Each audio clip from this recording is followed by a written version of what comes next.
We can't hear you. You're muted.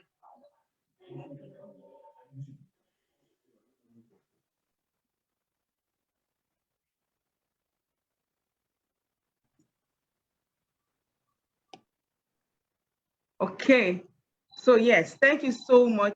Thank you very much. Thank you to our facilitators.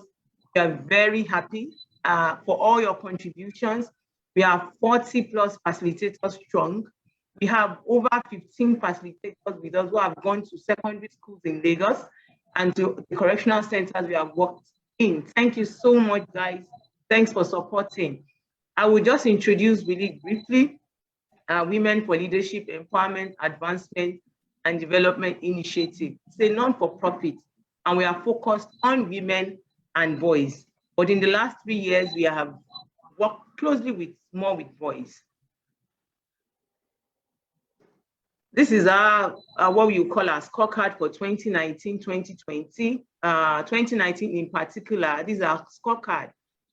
We're able to work in 3 zones in Lagos, the Education District 6 in Lagos, and we also worked in the correctional centers. You can see our project. We have over 10 partners. We have done over 28 character building classes. We have trained over 42 counselors and caregivers. I mean, it's been very wonderful. Thank you so much, guys. Thanks for all we have done. And in 2020, because of COVID, we went online. I mean, we launched our academy for boys online. In this academy, we ran our regular curriculum with other additional classes. We had 10 courses. They are listed on the screen. We ran classes in masculinity and sexuality, leadership, peer pressure, substance abuse, delayed gratification, amongst others. We also had interactive sessions. We had makeup classes. We had When Boys Cook Challenge. This ran for 30 days. We did projects in art. We did projects called Project Manbox. We did Project Letter. We did Project LCE. We had boys from Ghana, from Nigeria, from Canada, from the US, from the UK, and we graduated over 40 boys in 2020. Yes, this is some of the things they did when boys cook. These is an array of facilitators. Like I said, thank you guys, thank you guys, thank you guys. We got recognition from Lagos State for all we've been doing. We got a letter appreciating us. Thank you, Lagos State. And now I will move quickly to our speakers. I mean, the CVs are very intimidating. Like when I was speaking to them earlier, we have a doctor in the house, Dr. Jibril Abdul Malik, a consultant psychiatrist from the College of Medicine, University of Ibadan. I mean, his CV is so intimidating. Like I told you earlier on, when someone has 3 masters and also is having on his way to having a PhD, I mean, that's very, very encouraging. Thank you, Dr. Malik. Thanks for coming. Thanks for all your contribution in the mental health sector. I mean, I read everything. Super grateful that you are giving your time and your energy to this. He's also the founder of Asidu Foundation. He's a not-for-profit for mental health, focusing on advocacy, combating discrimination and stigma, which is very common with mental health. Thank you so much. And he's also a writer, he's a publisher. He has 72 peer-reviewed articles.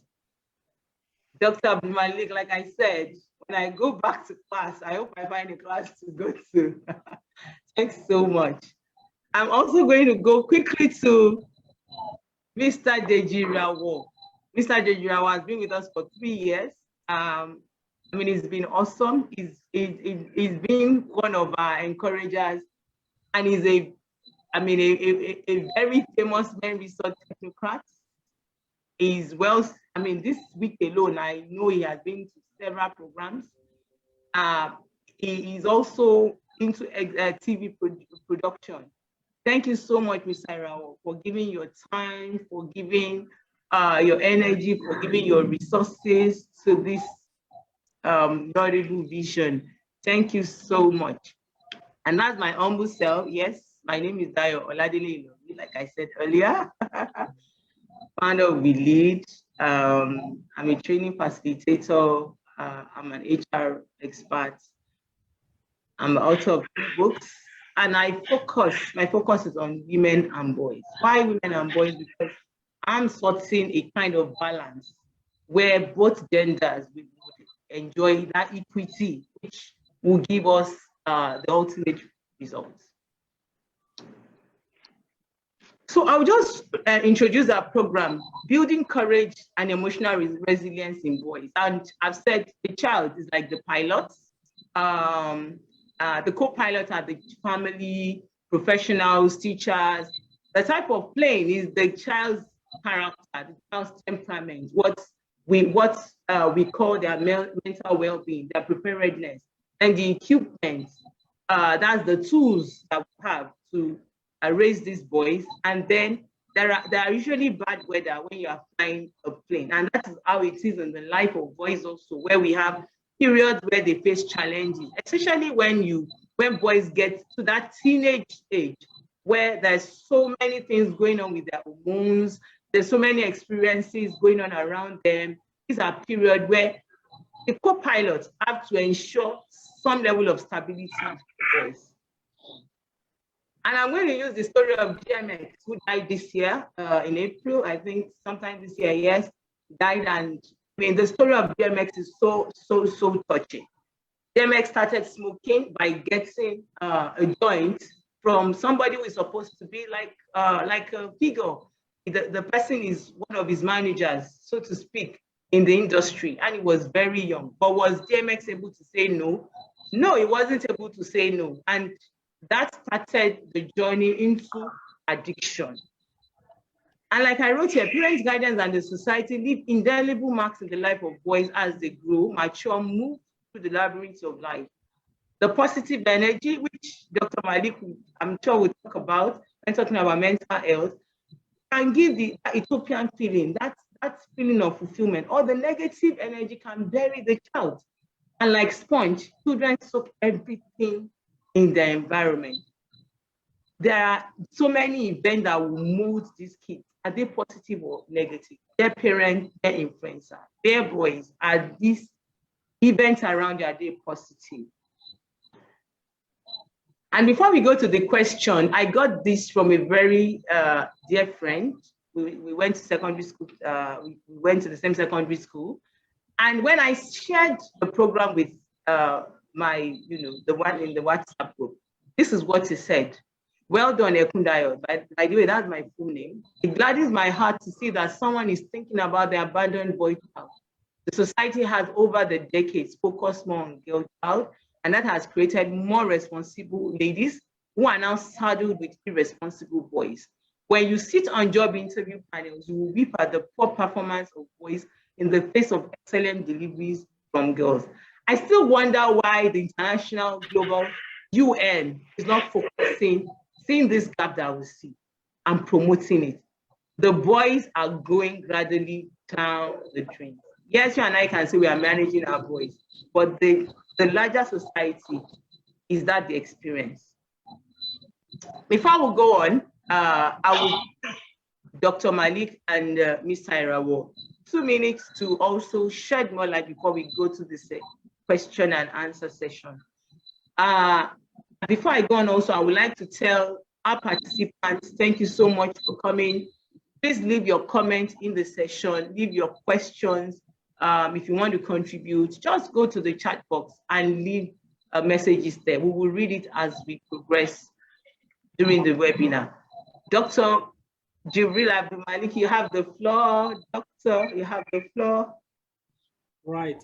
Thank you very much, Dio, and good afternoon to everybody who is in this meeting. It's a pleasure. I'm delighted to be here, and I want to commend you for the excellent job you are doing and for focusing on boys as well as women.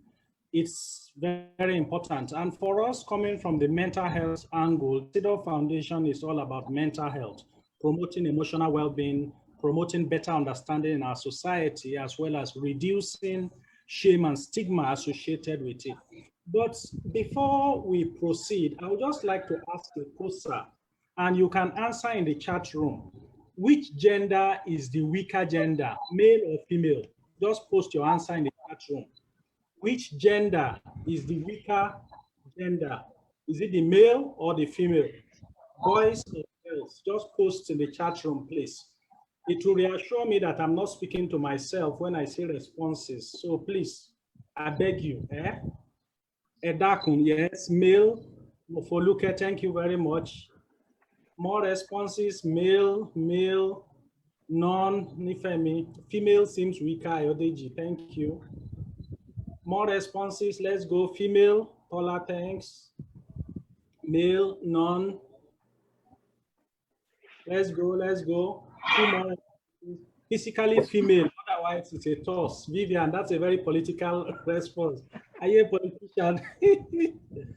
It's stereotypically said to be female, male, female. Okay, thank you very much. Now, I would like to propose that the weaker sex, scientifically, without equivocation, is the male gender. Let me explain. During pregnancy, we know that the majority of the miscarriages that will happen will be miscarriages and natural spontaneous abortions of male fetuses more than female fetuses. So even before we are born, boys and males are already at risk of not even making it to getting born in the first instance. Now, when you are now born, premature babies, premature girls are more likely to survive than premature boys. When you now look at how many children die before their first birthday, we call that infant mortality rate. Infant mortality rate, the number of children who die before their first birthday. Boys, much higher than girls globally. When we talk about under 5 mortality, the number of children who die before the age of 5 years, boys more than girls globally. Then when the boys struggle and survive to adolescence, they engage in gang violence, cults, drug abuse, drunk driving, violence, fighting, and they die from that. And if they are not so irresponsible, our old politicians will be irresponsible and will go to war. And who are those that will go and fight the wars? Mainly, so they go and die. Now, if you survive all of this, life expectancy describes the average age that you expect an individual to live in a given society. Globally, life expectancy for females is higher than that of males. So men live longer in old age than men. I usually joke, I say, because we the men, we are responsible, so we work really hard to struggle and cater for the family, and then we get exhausted and we die quickly, right? But the reality is that you can see clearly across the lifespan. During pregnancy, shortly after birth, immature babies, before the age of 1, before the age of 5, in adolescence and young adulthood, male gender is the weaker gender, and that's why what we lead is doing is particularly important. And that's why we are here to talk about how can we help to strengthen the weaker gender to have courage, to learn resilience, and be able to overcome the challenges that life will throw at them. So that will be my introductory comments. Thank you very much. Thank you so much, Dr. Malik. I'm sure the men are already thinking. That's a lot of data. Thank you so much.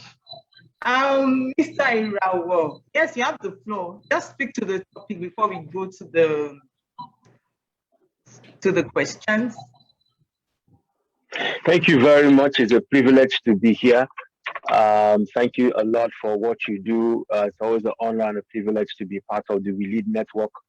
And then to see that we're at another International Boys Day. I remember the one we did last year, and it was such a blessing and such a great program that started a lot more conversation.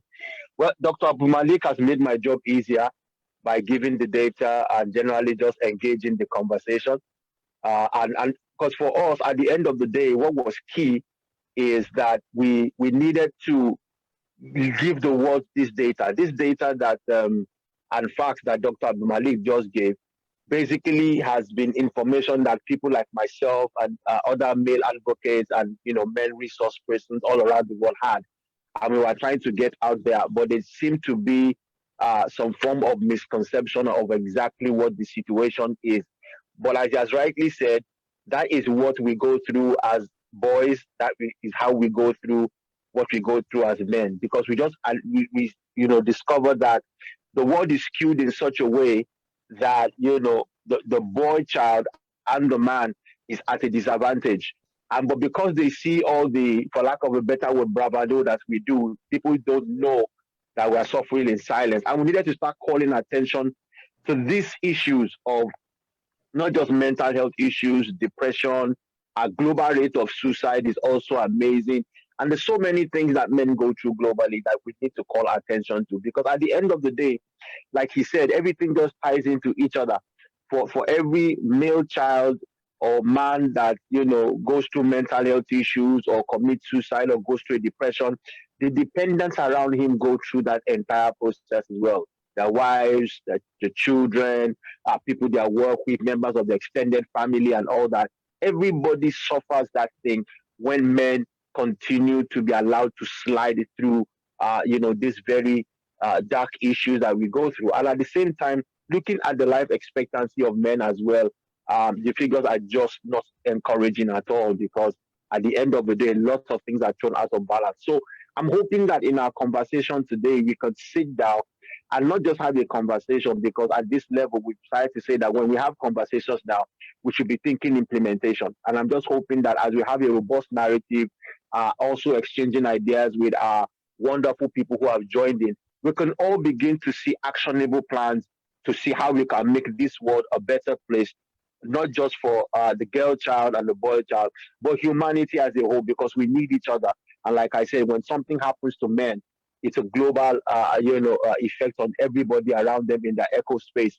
And we just want the world to be a better place for everybody, so that we can not just call more attention to the plight of what the boy child and men go through, but at the same time, we can listen to each other and we can find out how we all can make the world a better place for the boy child, for him to grow and achieve his God-ordained destiny, because the world needs every single person on earth to be able to achieve peak performance and be a blessing to the world around them. So that would be my introduction. It's a pleasure to be here, and I'm looking forward to a fantastic conversation today. Excellent, Cicero, excellent. And it ended it on that good note of implementation. One of the things I find amazing is that people have engagement, but there are no action. There are no action following this engagement. One of the things that we have done differently in Believe is taking action. Trust me, taking action. We did 32 schools in 2019 alone in Lagos. That's a big deal. And when I say, one of the things I told Dr. Abdul Malik was, one of the troubles we found ourselves was, after the classes, the counselors, the teachers, they brought these boys to us and told us, oh, this one is already doing drugs, this one is already smoking, this is into truancy. I was lost, because yes, we had done the teaching, we then needed to do another last mile intervention service, which we are. Now, Dr. Abdul Malik is offering us the support of Asido Foundation to get that done. So we keep talking, but we keep actioning our talk. One of the actions we took when COVID started was going online. And going online, we broke boundaries. We were in the UK, we were in the US, we were in Ghana, we were in Canada, training boys online. Parents came back with beautiful testimonies, awesome testimonies, telling us that what we have done with their boys, people are waiting to come back to the class. As the truth, people are waiting for the long vacation to come back to class. So thank you so much for talking about implementation. Parents, teachers, every adult on this forum, we need to start taking action. And we want to start with building courage and emotional resilience in boys. Emotional resilience is different from emotional intelligence. because that is very popular. People talking about being emotional, intelligent emotionally, you're able to deal with people, you understand yourself. What about that coping mechanism, which is emotional resilience? When failure comes, how do you respond? When situation arises, what do you do? This is what we are talking about, building courage and emotional resilience in boys.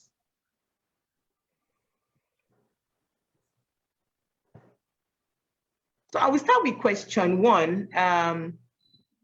The question one says, the three predominant words in the topic, courage, emotion, and resilience, are fragile aspects of social intelligence. Is there a link between these concepts and mental well-being of a boy? I think Dr. Jibril will go first. Right. Thank you very much. There is a link because when you talk about courage, courage is the moral fiber. I'm not giving a standard definition. I'm just explaining so that you don't say, am I quoting the Longman Dictionary? Fiber in the right circumstance, right? And I think Winston Churchill that said that courage is not the absence to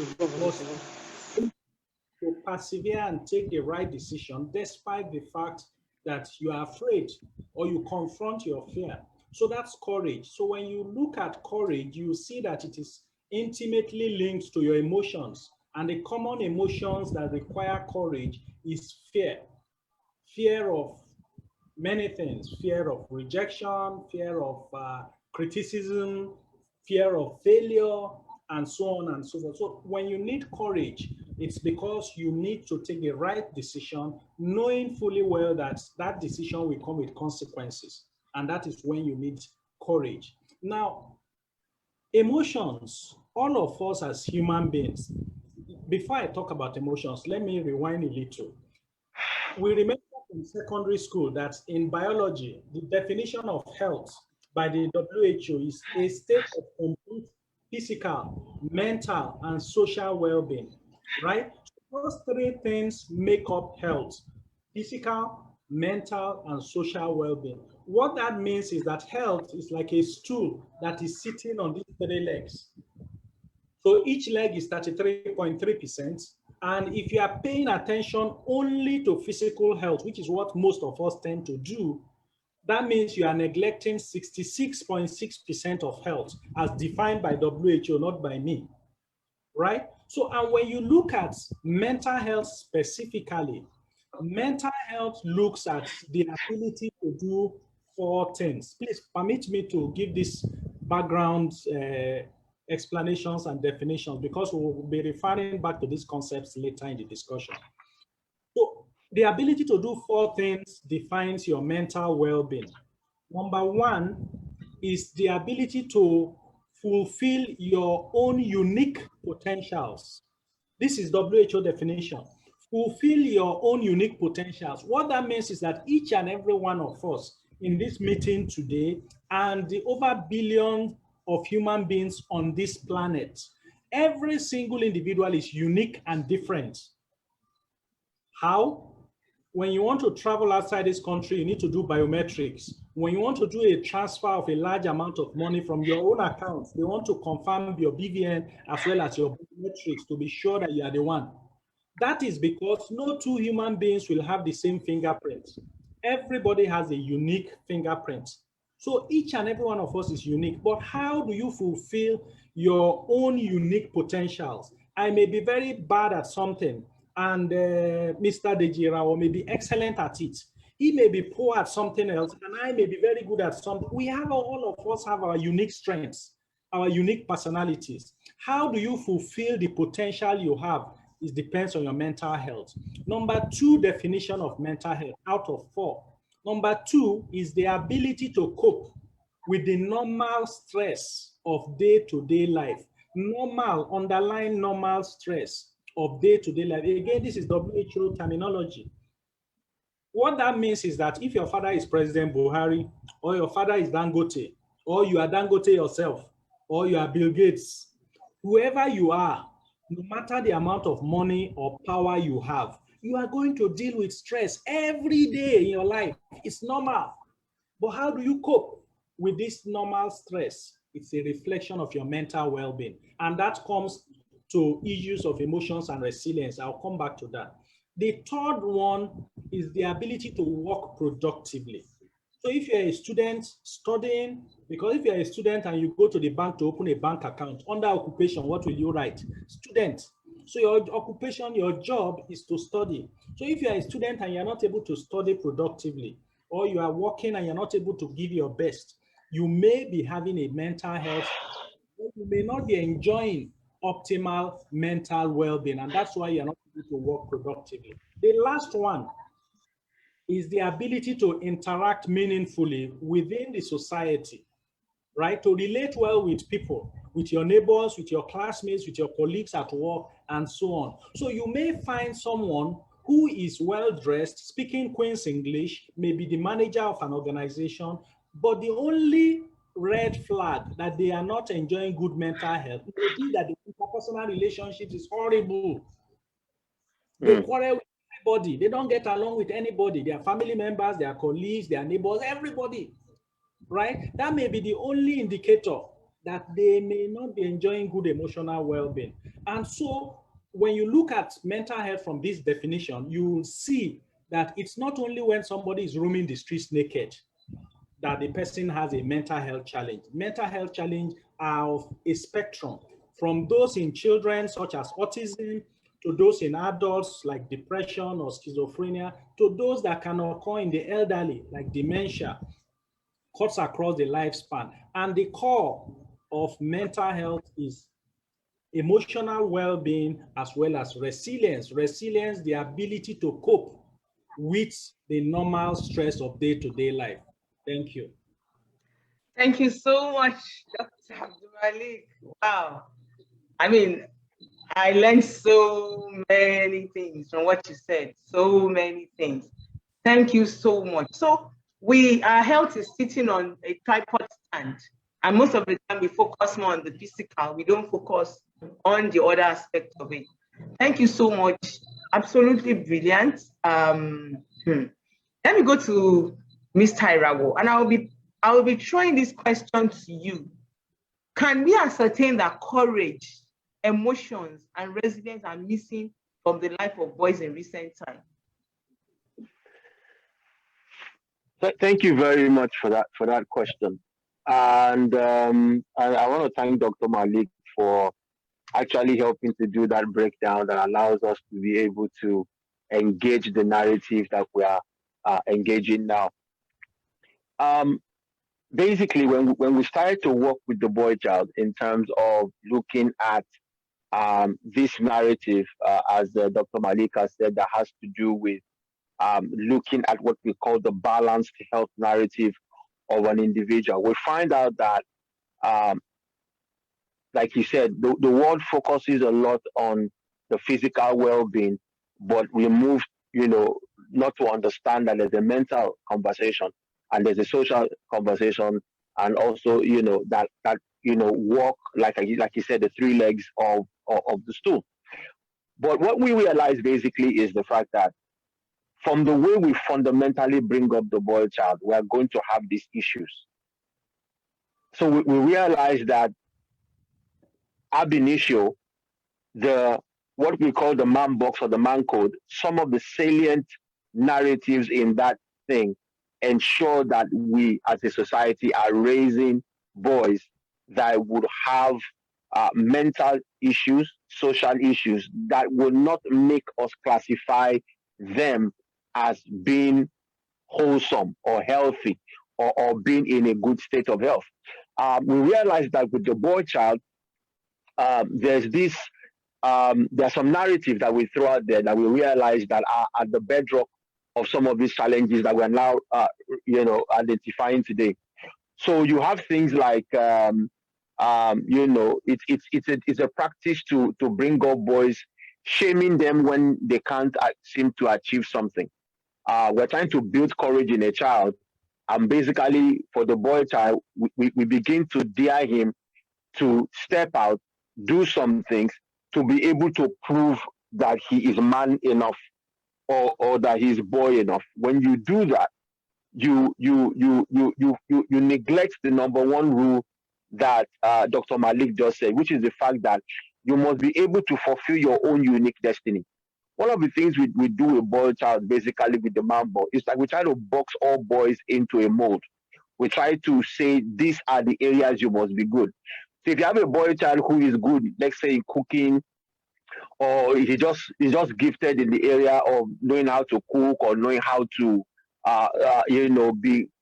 understand fashion, understand how to do hairs and stuff like that.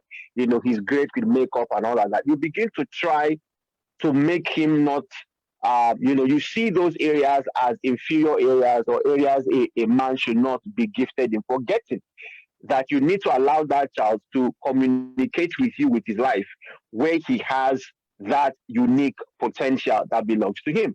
So when we try to do so, you will find boys who are gifted in this area shutting down, struggling, and they're now trying to build strength in other areas that they are not gifted in.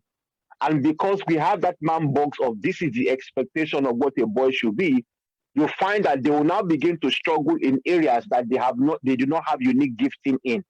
So by doing that, we have already, begun to give him emotional issues and issues that will affect his self-confidence, because he's now having to build strength in an area that is not core to him in the first place, that is not unique to him.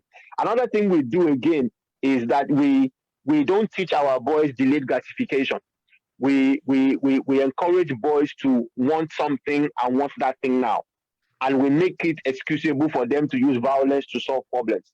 When we begin to do that, we begin to weaken his ability to face failure, and to be able to wait for that, the fact that life is a process. So when we make it valid for him to use violence to solve problems and to quicken processes, we weaken his ability to be able to go through a season where what he's looking for, or what he's working towards, has not yet materialized. So he begins to want, skip the process of that, having to wait or having to be resilient in the fact that life is give and take, and that everything in itself is a process in the core of all that it is. So you find out that the way we bring up boys basically, is counterproductive, because by the time we bring them up with these salient issues of what we call the man box, we are already training them, like Dr. Malik said in the first narrative, to be weak. So when we come to this level where we begin to look at issues of, are they really courageous? How emotionally balanced are they? And what is their realistic, resilience mode? We find out that they now begin to have a problem. I'll drop this lastly as well. You find out that one of the challenges boys have is we bring them up in such a way that it will be tough for them to, for lack of a better word, to prove their manhood by trying to avoid pain and not process pain. So we train up boys in such a way that we have to prove to you that we can perform, and we are always on top of the game. And we forget to let boys know that, look, you will have down times in life. You will have situations where you don't know what's happening, you are confused, you can't figure it out, and stuff like that.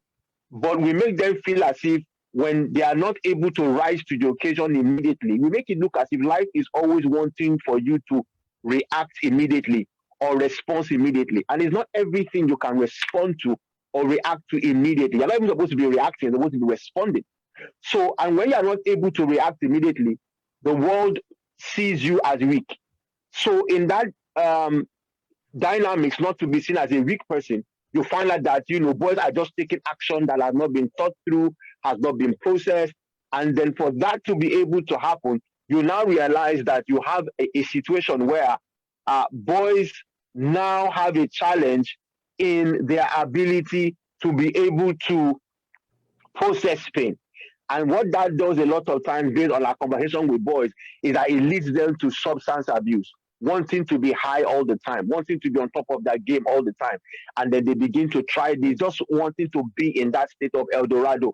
I'm talking, it's different now from when you come into that state to enter into a plane and to feel good. It's talking about wanting to escape a particular feeling or process you are going through that is causing you some form of pain. So you come into this El Dorado with drugs, looking for the safe space that allows you to just stay in the same state you are in before you walked into that narrative. And what that does at the end of the day is that it creates a vacuum in your life where you are not able to be resilient because you are trying to keep a status quo 24/7, 365 days in a year. And that is not possible. There's no human being on earth that can be in a state of El Dorado or happiness or a particular mental mind frame for that long. There will be ups and downs. So when you now make it look as if it's a crime for you not, to go through that kind of stuff, you will look for substance abuse to be able to keep you in a high. And then at the end of the day, what does that do to you? Again, it whittles your ability to be resilient. It whittles your ability to be able to have the internal capacity to wait out a process and to be able to now know which judgment or which action to take after a carefully thought out process. So when you teach boys to bypass the process of thinking through a process and allowing, a season of trying to find out the best way to do stuff, you subconsciously create a scenario where by the time they enter into more difficult situations or something, when they say life throws you a curveball, you find out that at the end of the day, when those things happen, there is no capacity within them to be able to stand, take the best decision, or come out with something that is the best option they have. Then you find out a lot of times those are some of the things that lead to the very high suicide rates that we have, and then also depression in the boy child. Wow, Mr. Irawo, thanks so much. I feel quite emotional as you are speaking, to be honest, because of the so many situations we have seen. One of the reasons why we started this webinar last year was because in 2019, when we started teaching the boys, the teachers and the counselors, they called us aside and they told us that, what you are doing today, if you don't have a session with parents to understand what is going on, it's going to be like giving something to someone and releasing that person to imagine a step-down transformer. And when these boys are coming home with all of this knowledge, they get home to parents who do not share the same values we are teaching them. That's how we started this online webinar, where we started engaging parents and boys at the same time. So thank you so much. Dr. Malik talked about interpersonal relationship, when we start seeing people unable to cope with other people. They just seem to have issues. It's a pointer to lack of emotional resilience. It's a pointer to some kind of mental unwellness. Am I right, Dr. Jibril? Absolutely. But I'm using the right words, yeah. So it's a pointer. And Mr. Irawo so well spoke it. What we do to our kids as parents, what we do as teachers. One of the classes we teach, and I'll quickly go to the classes we teach. I'll quickly go there now. One of the classes we teach when we teach boys in our online school is Failing Forward. Failing Forward is a major course we teach. Delayed gratification is a major course we teach. And we see how boys respond when we are taking these classes. Because when people don't know how to fail and take lessons from it, they tend to turn to other means. Like he said, some other El Dorado, they tend to look for escape. And then they turn to sex, they turn to drugs, they turn to street gangsters and all of that. So one of the classes we teach substance abuse, we teach peer pressure, we teach delayed gratification, we teach failing forward, because we know that failure, what we teach is that failure is good. Failure is a learning process. It's part of life. It's just like an event, just like success is also an event. It's not the end of life. And we know that this is where the problem starts. Parents are hammering on their children, on their boys. You have to do well. You must have distinction. You must come tops. And when these boys don't come tops, they come with this result. They're already broken. So we are calling on parents to understand, teachers to give boys the opportunity to fail.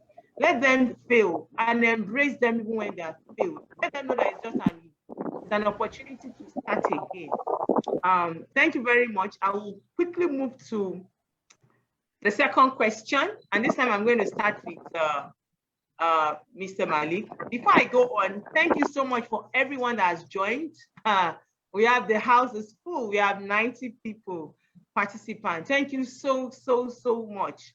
Thank you for coming. Thank you for joining. Thank you for listening.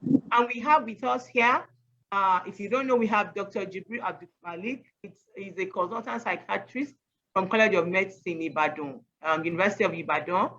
He's also the CEO and the founder of Asido Foundation, which is focusing on mental health. We have Mr. Irawo, able Mr. Irawo, one of our lead facilitators in We Lead. He's a well sought after men advocate, and he's so focused on the well-being of men. Thank you so much, everyone. Beyond question 2, and he says the phrase, the world is a global village, has gone from just a mere parlance to a reality that is becoming very worrisome. What are some of the global and local trends promoting some of these ill behaviors we see around? So we have talked about suicide is on the rise, rape is on the rise. In fact, between the last year and this year, the kind of stories of rape we've heard, they are just unbelievable. Even amongst family members, even father to children, father to daughter, brothers to sisters, there's just so incessant. What is generating, what is promoting these behaviors? Because we want parents to also understand the why. What is the reason? Why do you have this issue? Let me start with Dr. Malik. Right. Thank you very much for the very kind comments. And I'm also learning a lot. I mean, I've gained quite some points too from listening to Mr. Irawo. Now, when you look at the world we live in today, when growing up, and I'm still a young man, but growing up 4 decades ago, life was such that it was restricted to your village or to your street, and everybody knew everybody else, right? And we were raised by that community, but you hardly knew of what was going on elsewhere, except what you read in the newspapers. And at that time, we didn't have 24 hours news network like CNN.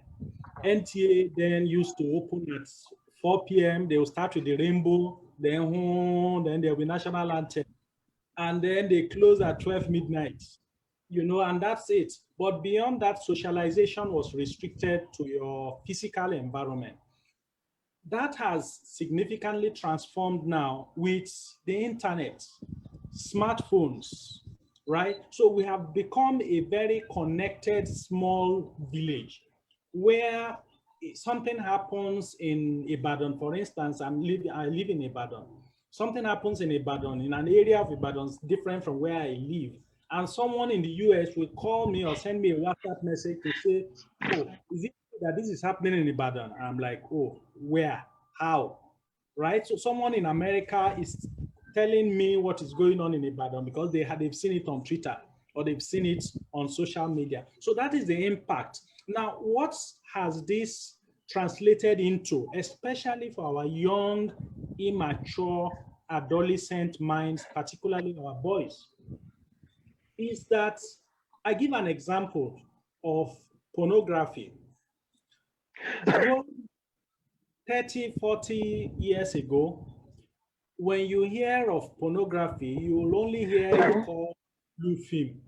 And you wouldn't know what blue film is, right? Because it's a hush-hush thing and so on. So it's not readily accessible. But now with the mobile phone and internet, any child, even below the age of 10 years with a smartphone, can browse and access pornographic material. And that explicit introduction and familiarity with sexuality, especially at young adolescent age when their hormones are raging and they are hitting puberty and they do not yet have good impulse control, training on discipline. The consequence you then have is sexual harassment, involvement in rape and all of that. I've seen a very pathetic case. Thankfully, the person survived. Secondary school students, young secondary school students, I think they were in SS1, invited a girl in his class to his house for a birthday party. But he knew that his parents had traveled. So he set her up with some of his other male friends. There was no birthday party. They didn't invite anybody else. She was the only one. And when she arrived at the house, I mean, it's an estate. They had a compound, a gate, and it was a detached house. So they let her in. And when she entered the compound, they brought out a knife and held her against her will, and they raped her. Now, when the girl cried and went back home, she didn't have the courage to confide in her parents. In any case, as usually will happen in this type of cases, she blamed herself that I'm the one that went there with my 2 legs. How will I say it? So she didn't tell anyone. What eventually broke her back was when it was on a Saturday, when by Monday she went to school and realized that everybody was giggling and pointing at her. She didn't know that those boys had actually taken pictures of her nudity and were showing it to other students in school.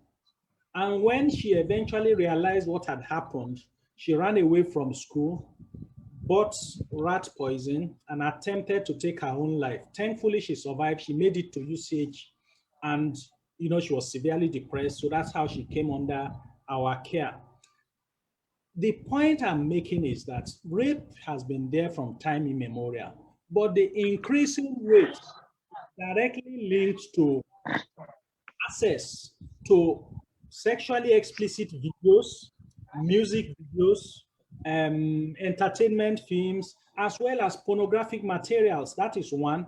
The other big issue is that of cyberbullying, online bullying.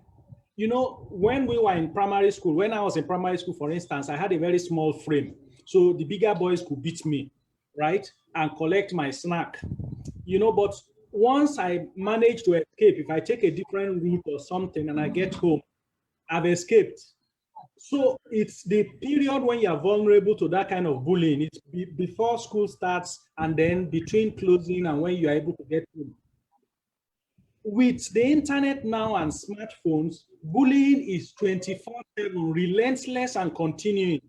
You make a post on Instagram and all their friends come and say, oh, this is horrible. This is a bad post. You are so ugly. You post a picture and it is relentless. There is no escaping it. So cyberbullying is another big problem.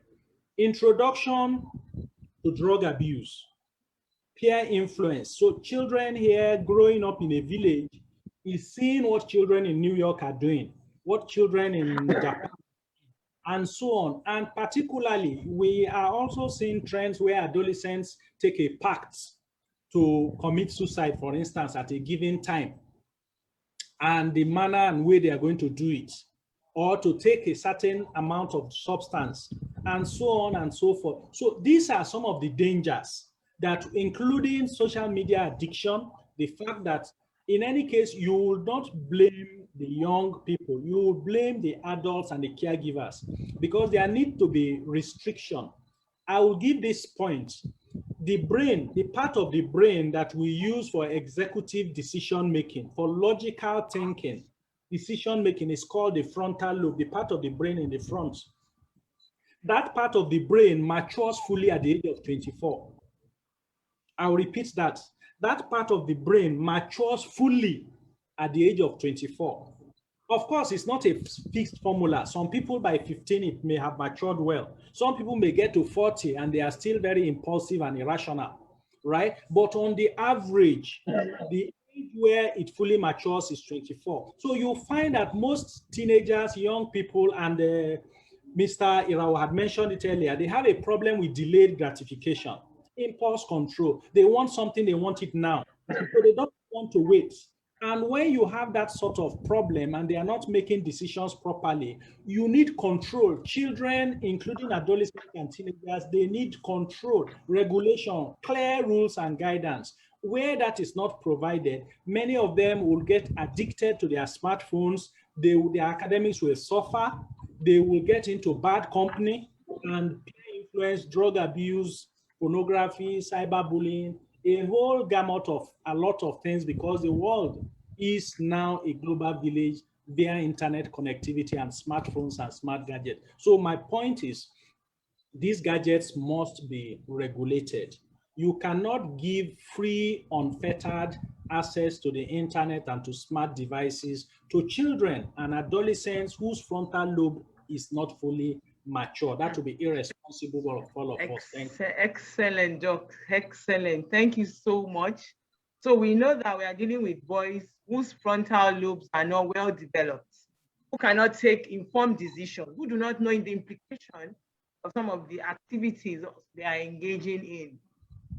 Now, Mr. Malik, I know that a couple of you touched so much on the use of gadgets, which is, by the way, at the foundation of what we have now as like an enabler of these behaviors.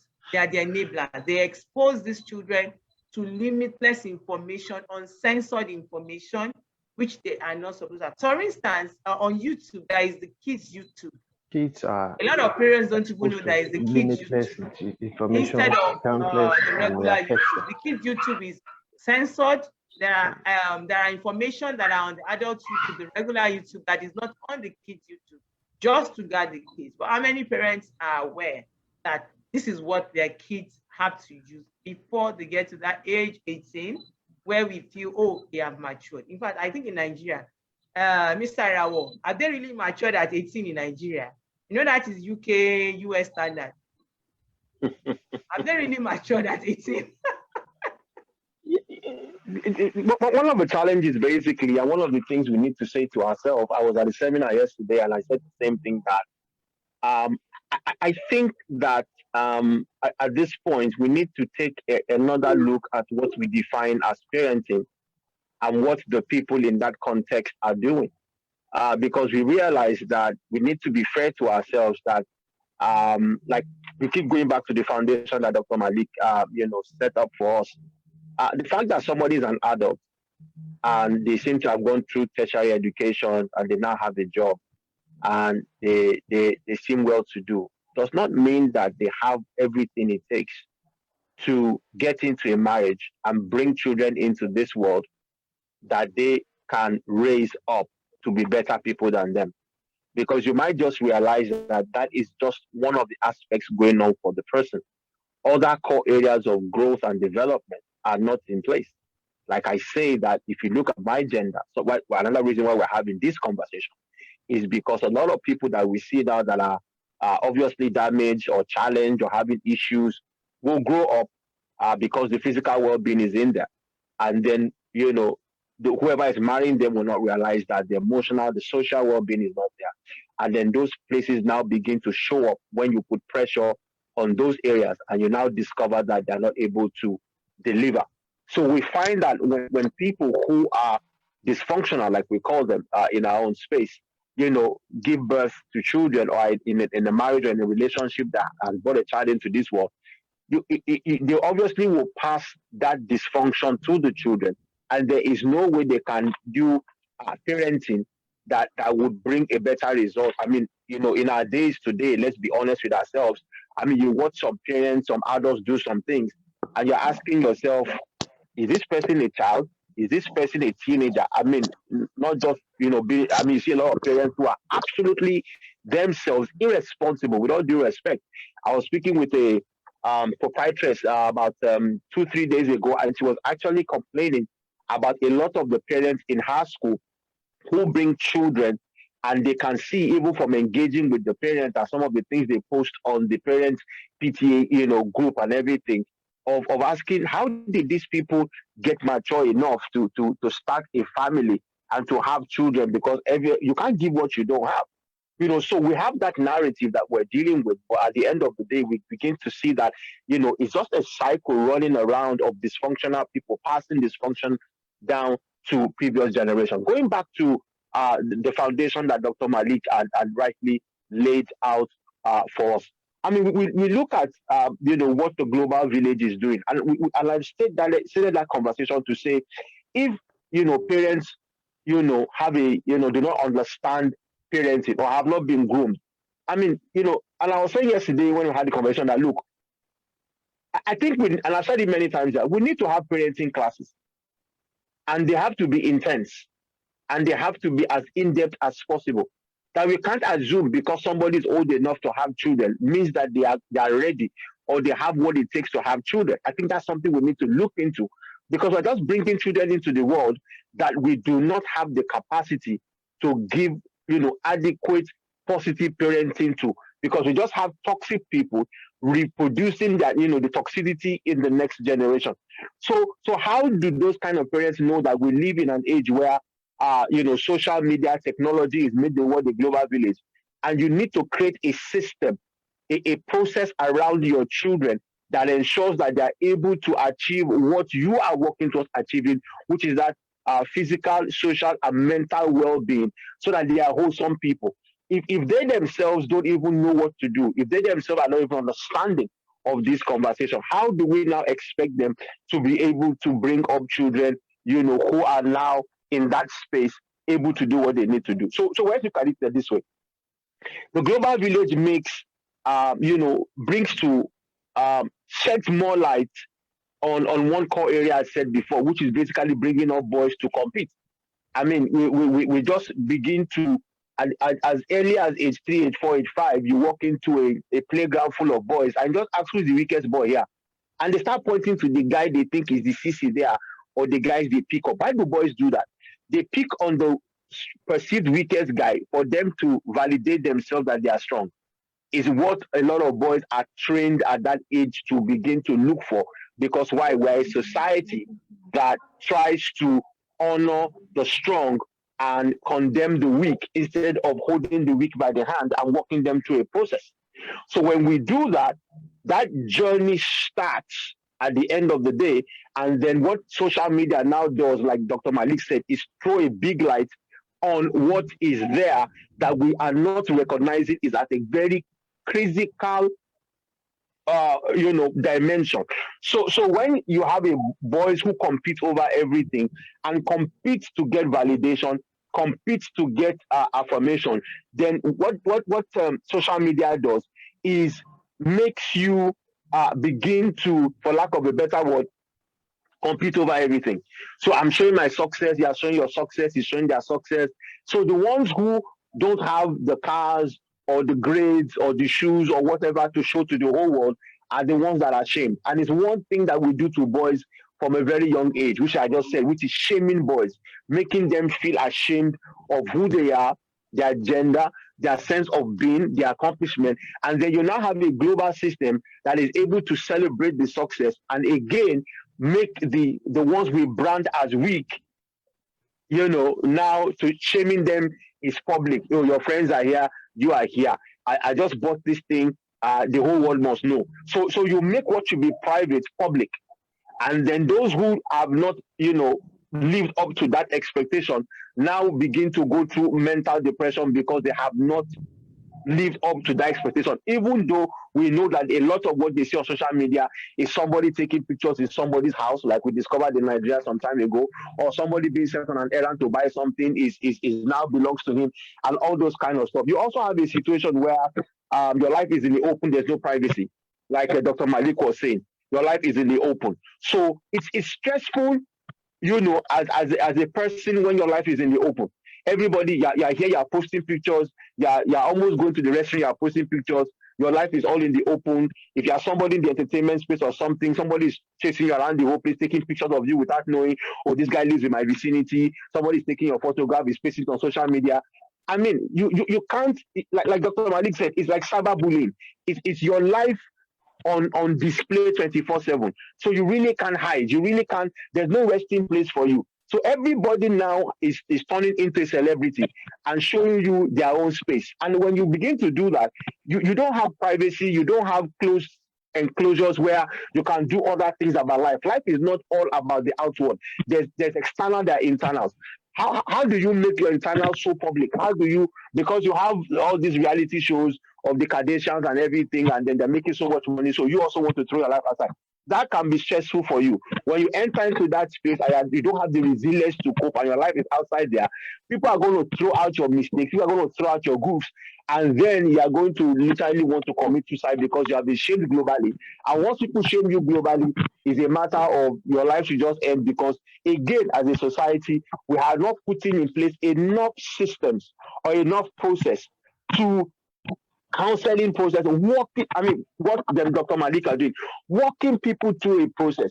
We like to throw people away, we have to dump people and not walk them through a process of growth. So we're not good at restoration, reconfigurations, helping people to find. We just want to damage people, move forward because it's not news and things like that. So as the world becomes this global village, everybody is trying to create the new cool. The young people are everybody's trying to create the new cool. So there's a pressure on them to try new things and throw it out there, do more daring things, throw it out there. The pressure is so much to think of all this, always want to be on top. What are they doing? What is this competition doing? You have schoolwork there. You have to think of all the social media, the cyberbullying is there. What is the next school? All that is too much for young people to process without their brain that has not fully developed, like Dr. Malik said.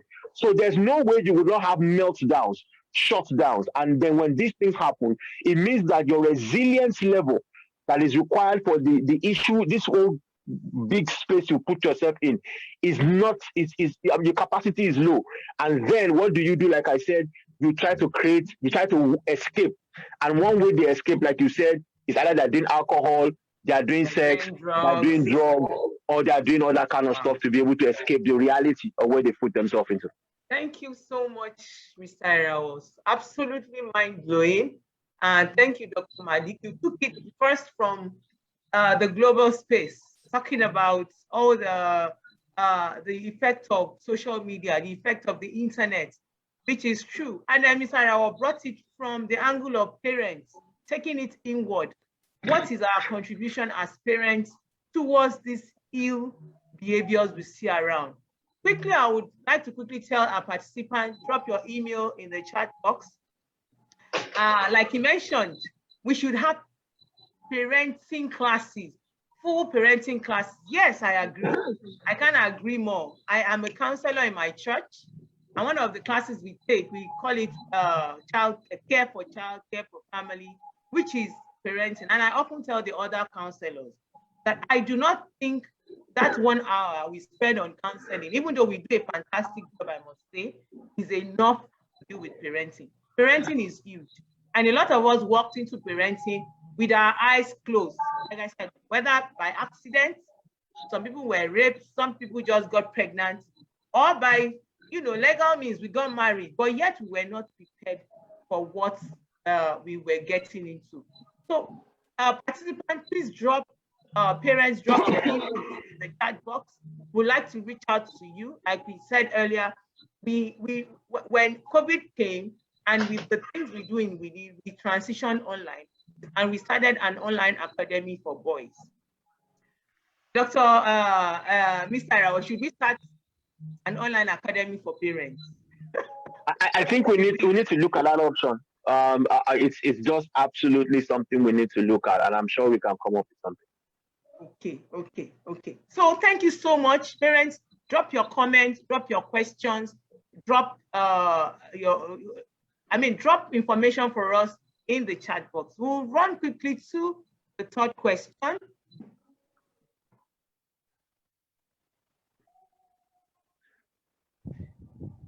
Which is, most of these behaviors do not happen in isolation. Like Dr. Malik said, this child was brought into, the child that was raped was brought to the hospital. Definitely the people who raped her, there are people she knows, the school got to know, her friends got to know. These things don't happen in isolation, these behaviors. When you see suicide, they don't happen in isolation. There are things that have been happening locally in the person's family, in this person's life, in their place of work, at school, There are things that have been happening that will trigger this behavior. Recently, I heard of a secondary school child who took his own life, and I was wondering, for what? A child that should still be taking chocolate, just enjoying life under the coverage of the parents, under the tutelage of, under the guidance of the parents. What is going on? A young child.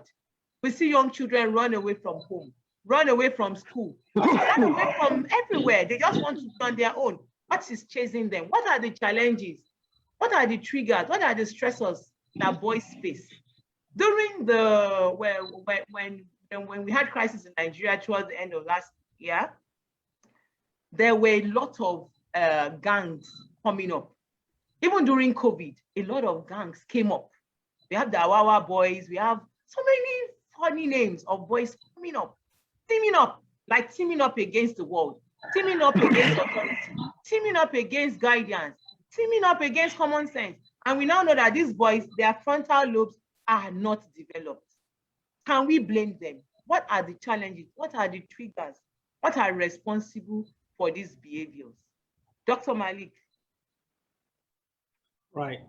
Thank you very much. I would want to break this down into 3 levels.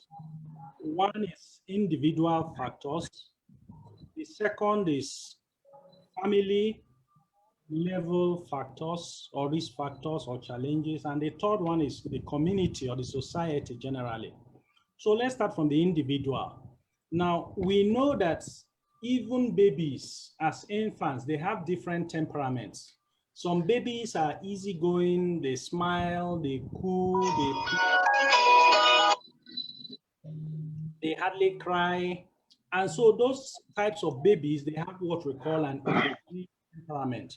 Some other babies will cry even when you've just finished feeding them. They are comfortable, they are not wet or soiled, and then they'll just scream, wah, all the time. So when they do that, the chances are that the caregiver, even if it's the biological mother, will get worn out after a few days, right? And those children that are difficult temperament, or those babies, if you don't have many caregivers to share the burden, they are more susceptible to abuse, right? When the caregiver gets exhausted, then they beat the child, say, let me give you reason to cry. Or they drug the baby using cough syrup so the baby will sleep and not disturb them. So right from the get-go, the temperament, the position of the child may be easy or difficult. As they grow up, some children are more restless, more aggressive, more adventurous than others. Some are more self-confident, others are more timid, right? And shy, and all of that. So these are innate traits within the child growing up. Some children also mature faster than others. Okay, so these are what we call factors within the child that may protect the child or may make the child vulnerable growing up. So a child, for instance, that lacks self-confidence, that is timid and shy, is more likely to be easily influenced by peer pressure than a child that is self-confident and can stand on his or her own 2 feet and say, no, I don't want to do this. And is not afraid that people will laugh at him or her, right? So those are individual level factors that may place the child. In fact, the best way to understand this is to imagine that you have 2 balls. One ball is made of glass. The other ball is made of plastic. The ball that is made of glass, if you throw it against the wall, it will shatter to pieces. So that is vulnerability. The glass that is made of plastic, throw it against the wall, it will bounce back. Throw it again, it will bounce back. Throw it 1,000 times, it will keep bouncing back. The ball will not be damaged. The wall will not be damaged. That is resilience. Now, we should not imagine that, oh, it's Dr. Abdul Malik that is vulnerable and Mr. Irawo is the one that is very resilient. Each and every one of us, we are unique admixture of resilience plus vulnerability. Resilience to certain things, vulnerability to certain things. So what we say in therapy is that all of us, without exception, all of us are damaged goods. to varying degrees. And the essence of therapy is to help you identify your vulnerabilities and to help you then to cope, overcome them better. So when young people have certain vulnerabilities and they don't get help to overcome them, to develop resilience and the ability to withstand stress and adversity, then they become very vulnerable to peer pressure, to things going on around them, and so on and so forth. So those are risk factors that are within the individual. When we then progress to the level of the family, the type of home you grow up in, the parenting, whether there is the parenting, whether they are there or not, because we have absentee parents. Okay, and if they are there, is it an abusive relationship or a nurturing relationship, right? What type of example are they leading? When you have homes where you tell the boys to go and play football, and you tell the girls go and cook in the kitchen, go and clean the house, what messaging are you putting there? If you have a home where the father figure is always beating the mother, and every argument is involved with violence, what are you teaching the children and boys in that home? That physical is the answer to any argument. It silences any argument. They witness domestic, and they grow up thinking that if anybody says you don't like, you slap the person, and then they shut up. Okay, and it works. They see it working in their home. So I'm going to tell them. They learn that from the home. So as parents, we need to ensure that boys need to learn to look after themselves, to clean up, to look after the house, to do things just the same way you are training. You know, we do this thing, we say, oh, to balole oko, we feed the girl. But nobody tells the boy so that when you become you will know how to do this thing. No, but you see, that's the sort of parenting that we are doing, which is also partly a societal thing. That we do that, and then when a boy is crying, you say, come on, don't be crying like a girl. Be a man. Don't allow them to show emotions. Yet we know that every human being has emotions. They are not comfortable discussing their feelings of or even the freedom to cry when they are pained. We deny them. Come on, be a man. Don't be like a girl. And then the girl that is very hands-on, physically hands-on,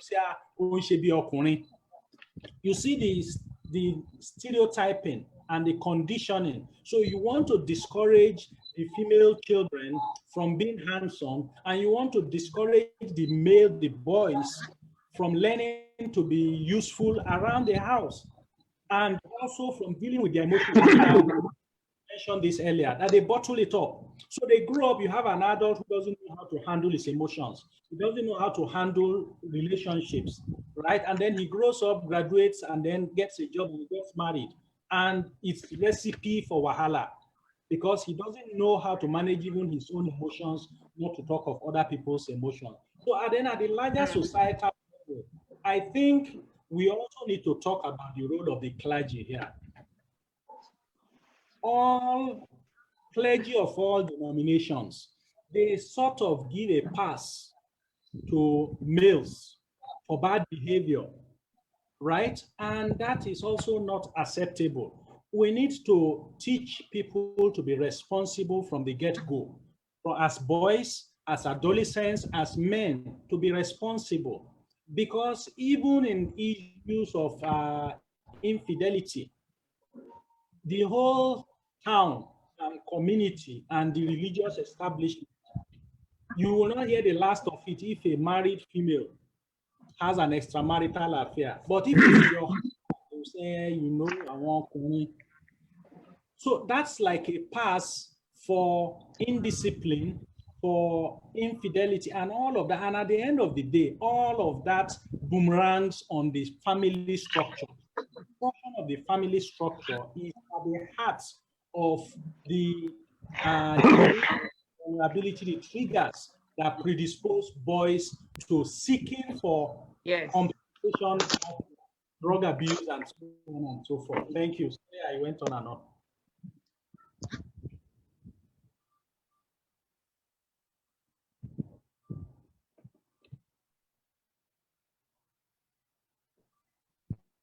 Hello. Thank you very much, Dr. Malik. Thanks so much, everyone. We are reading your questions. We have a question for Dr. Malik. Person is asking how we can put parental controls on gadgets. How we can put parental control on gadgets. Before Dr. Malik answers, we mentioned Kids YouTube, which is safe for kids.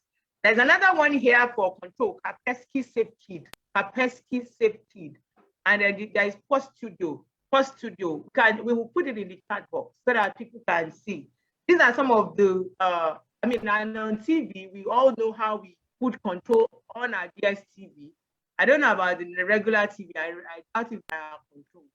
There are no controls on the regular TV, but on the DSTV, on the internet, you can put controls. These are some of the controls you can put. And also there's your local control, which you can put. There are parents who restrict TV screen session at a particular time of the day.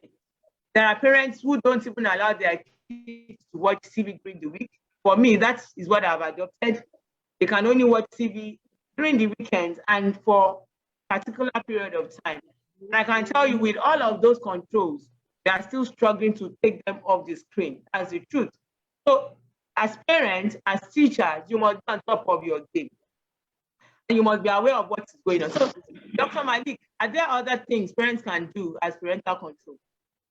Right. Thank you very much. Your second one is actually your second point was actually what I was going to offer. That the most effective control is limit hours, right? Limit hours of exposure and put parental control in some of them. I don't know the steps that I can't speak about it. I don't have the tech know-how right now, but you can put restrictions. You can put all of those, but the primary one you can do is restrict the number of hours they have access to it, right? And once you do that, if they are going out so that you can communicate with them, maybe, but if they are in the house, they should have some hours where they have access to it, not 24/7 all of the time on the phone. That is, remember, you have to be the parents in the house, right? They may lack the discipline to know that, okay, let me put it aside. So you have to want to put that aside. Let me also quickly mention, while we are still on this issue of parenting, that the Asido Foundation does trainings, mental health focused. We did one in March on psychological first aid, how to identify red flags of developing mental health problems, what sort of first aid psychologically that you can offer. And we are also looking at, we also have children with conduct disorder, abnormal disorders, disruptive behaviors. There is therapy that is called parental management training, PMT. And we are also working to have an online virtual training on that. Sometime in August. We don't have the date yet. When we do, we will circulate it. So that's also in the pipeline. Definitely. I will get across to all of our contacts for Asido Foundation training. And somebody is saying here, yes, I agree with you. We need to have parenting class. A lot of parents are not well brought up. Thank you so much for resonating. Somebody else said my thoughts too. So there are a lot of people are asking for parenting classes, and we are going to work on it. It's just like when people were asking for online classes for boys, a kind of intervention. We work on it and see what we can come up with for parenting classes. We sure do need it. Somebody said, thank you for this timely program. And you said, I've been carefree. Okay, we've answered that question. Thank you so much.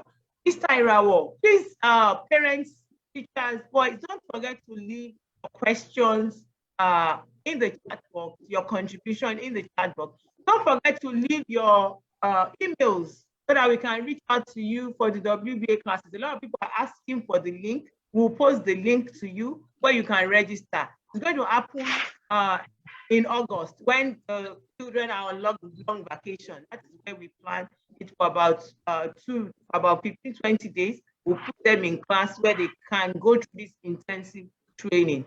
Thank you so much. Mr. Irawa, are you there?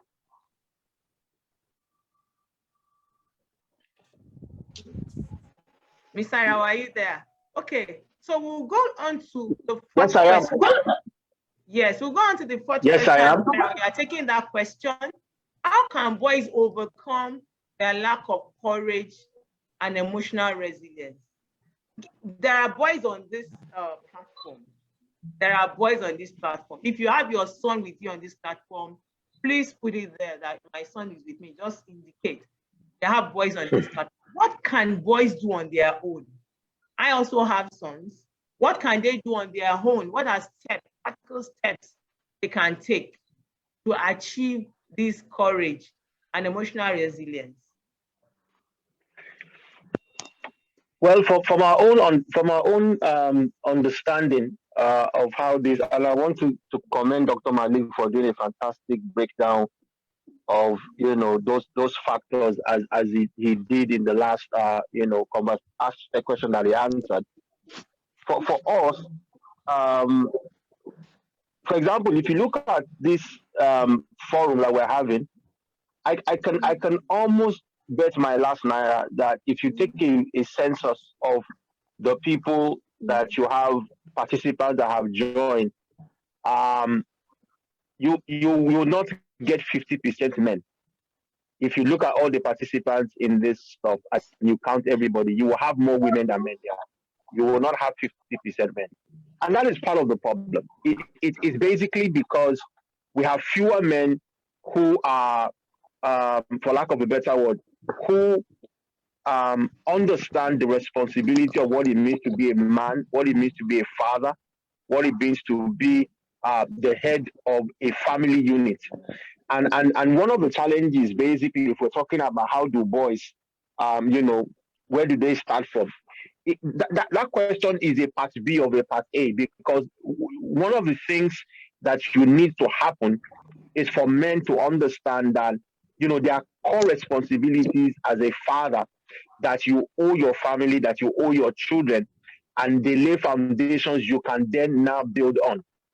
We normally will say when we have our men networks and when we have core conversations, just us men talking, that sense of, the basic fundamentals or foundations that you build for children in terms of what the conversation is. Number one,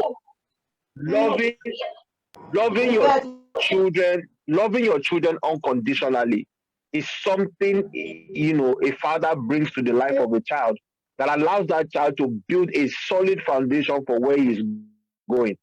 That love that comes from a father, that thing called time, that thing called time, that thing called investment key. And most of the time, when you don't find that fundament in children, you find that they now begin to move. It's not a solid foundation. Then they now start looking for acceptance. They start looking for somebody to accept them for who they are. Being unconditionally loved is a foundation. Find himself.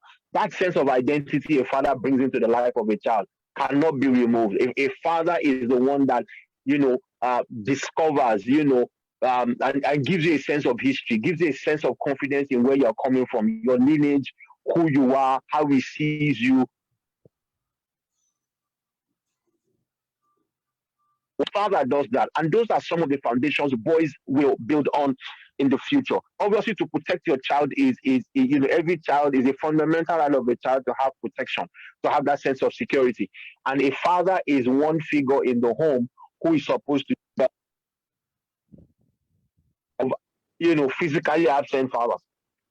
And that says a lot in the developmental stage of children. Now, you also now have fathers who are even physically present, but emotionally are absent. And that's even a bigger issue that's there. There's no connect, there's no vulnerability. Raise up boys that become fathers is the fact that they're not willing to be vulnerable in relationships. Communication skills are very poor. And we pass these things not only to our marriages, we also pass it to our children, because we forget that there are relationships that need communication, vulnerability, openness, issues of validation and mentoring. I mean, a father is a boy child's first coach and first mentor. You're the one shaping life to him. You're the one telling him this is what it means to be a man. And we know that, mentoring a child, parenting a child, it shows like what the child sees you do. And the issue is the fact that, like we've said, I go back to what Dr. Malik said, and which is the crux of what I'm trying to say. When you take the girl child and begin to intentionally train her growing up, come to the kitchen, learn what all those things they do. It's a lot of capacity development. It teaches you life. It teaches you life skills that you will need the rest of your life. Negotiation, people relations, project management, resource management, all those kind of stuff. When the boy is busy playing football, he's not in those areas. So at the end of the day, what you realize is that he hasn't built capacity in those areas. So the question is, when his child grows up and his son comes into it, what is his son seeing him model? So at the end of the day, you find out that, most men cannot model. Them will watch you and become what they see than what you are saying to them. It's just the way it is. It has to be seen and it has to be heard. So if all I'm doing is hearing something, it is what I'm seeing that I'll gravitate towards, which basically how media and wanting to you model in front of someone. So number one, we have this lack of, for lack of a better word, reality that the foundations of which the fathers should lay for their boys. So having said that, so when a child comes to this process to say this where as a boy child, and you don't have this foundation laid for you, it's going to be a tough one. But then at the end of the day, you can still, decide to start, that. But an adult needs to be guiding you. There needs to be some form of mentorship. There needs to be some form of needs to help you in this process, because you are only going to take decisions that this is the kind of man I want to be. But somebody needs to begin to guide you. You need to begin to read. You need to also see some form of mentoring. Are you exposed to organizations? Do you outside the scene like we lead and stuff like that?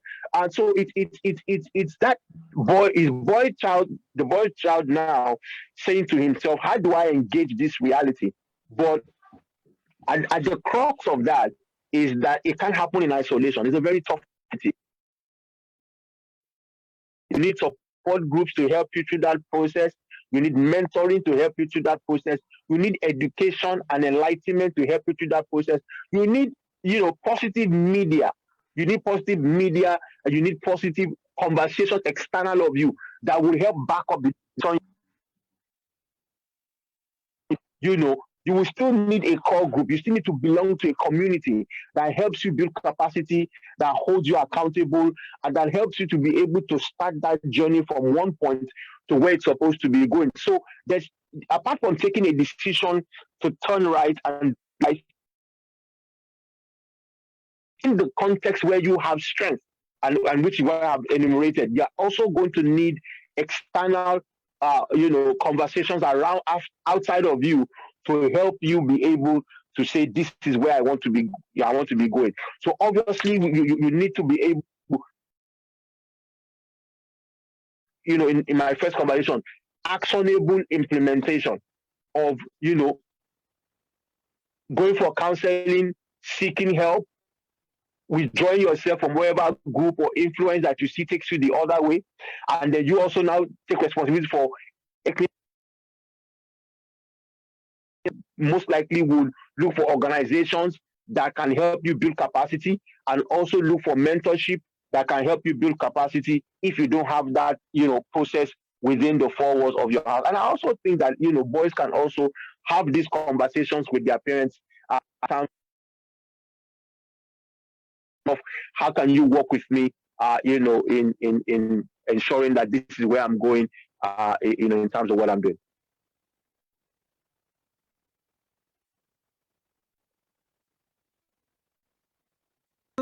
Thank you so much, Mr. The ball stops on our table, the table of the parent. You saw what Mr. was saying. The first step to building a healthy boy, a boy with a stable mental health, healthy well-being, it starts from the home.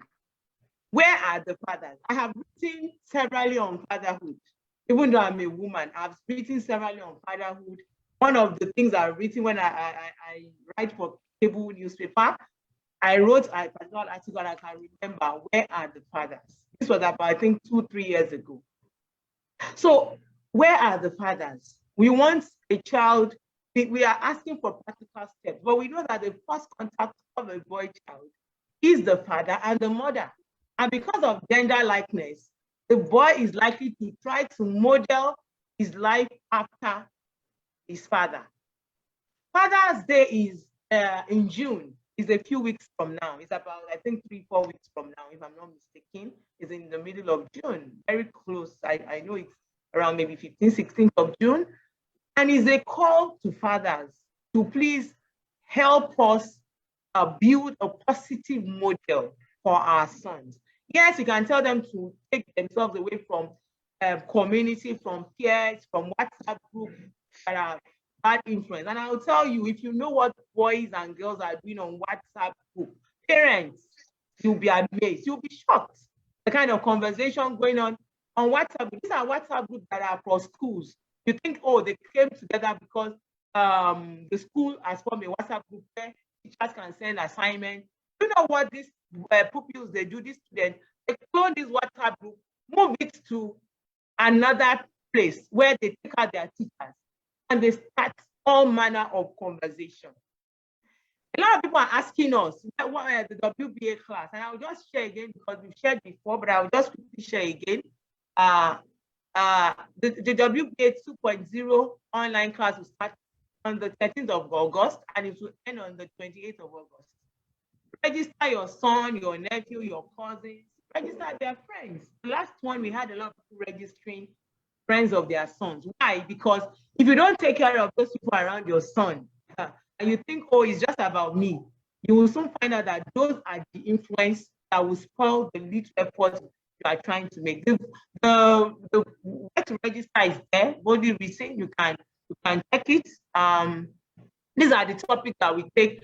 This is a curriculum. We also take classes, cooking classes for boys. Cooking classes for boys, very awesome, excellent. If you see what our boys did last year, you'll be amazed. And we had a chef from Nestle. He came on his own accord. He came to supervise what these boys are cooking. Chef Punsha, very experienced, a senior chef in Nestle, was a chef who was looking at what these boys were cooking. It was a very good experience. And everything was online, by the way. We didn't need to move out of our home. Just so people who are asking will see the link. So that you think boys can take on their own to safeguard to build their own, build courage and emotional resilience, especially against the issue of drugs. Like we mentioned, DMX wasn't able to say no. He took cocaine from somebody who was supposed to be a positive influence from him. We have boys going into rape because boys feel that sex is a rite of passage to manhood. We have people who, even we have people who do things like stealing because my friend says, oh, there's nothing wrong with us going to pilfer. They go around to pilfer. So what are steps beyond? We know that parents are guilty. The box stops on their table. What can boys do, in their own small space to safeguard themselves?